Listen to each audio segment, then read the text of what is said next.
여랑야랑 시작합니다. 이 정치부 이동훈 기자 나왔습니다. 자, 첫 번째 주제 가보겠습니다. 네. 구해조 오피스, 네. 국회의원회관이 한창 이사 중이라면서요? 네, 낙선한 의원들은 나가고 당선된 의원들이 들어오고 있는데요. 먼저 의원회관 구조부터 설명드리겠습니다. 국회 본청 옆 의원회관은 3층부터 10층까지가 사무실입니다. 의원들이 희망하는 방을 적어내면 각 당 원내대표가 선수 등을 고려해서 방을 배정하는데요. 민주당은 배정을 다 마쳤고 통합당은 초재선 의원들 배정이 진행 중입니다. 이 집을 구할 때 보면 이 전망 좋은 아파트가 비싸잖아요. 네. 의원회관도 그런 방이 인기입니까? 마찬가지입니다. 제가 영상으로 담아왔습니다. 전망이 좋아서 의원들에게 가장 인기가 많다는 7층 로열층입니다. 과연 얼마나 전망이 좋은지 제가 직접 가보겠습니다.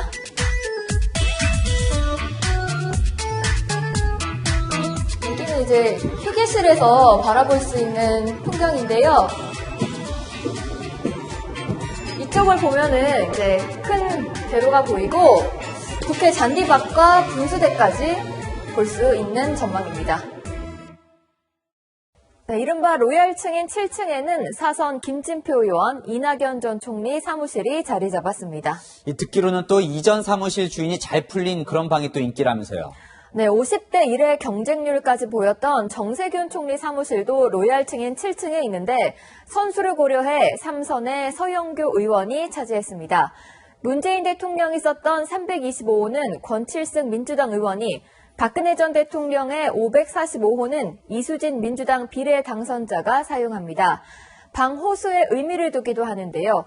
김홍걸 민주당 당선자는 박지원 민생당 의원이 12년 동안 사용했던 615호를 씁니다. 2000년 6월 15일 남북 공동선언을 기리기 위해서입니다.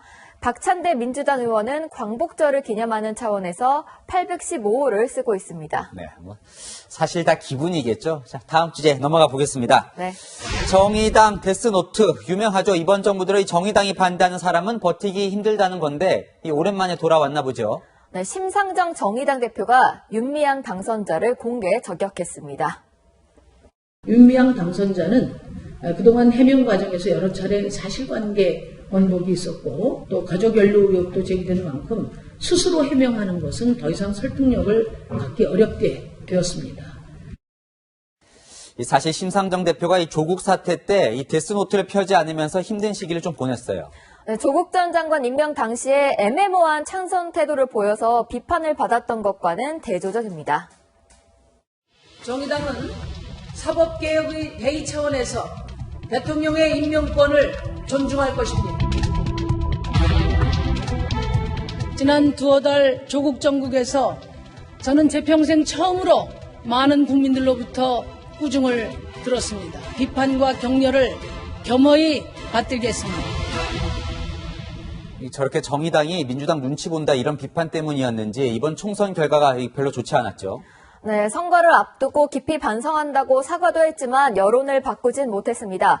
그래서 이번에는 명확하게 입장을 정한 것으로 볼 수도 있겠습니다. 하나만 더요. 이 민주당에서 처음으로 이 윤미향 당선자 사퇴를 요구하는 목소리가 나왔다고요?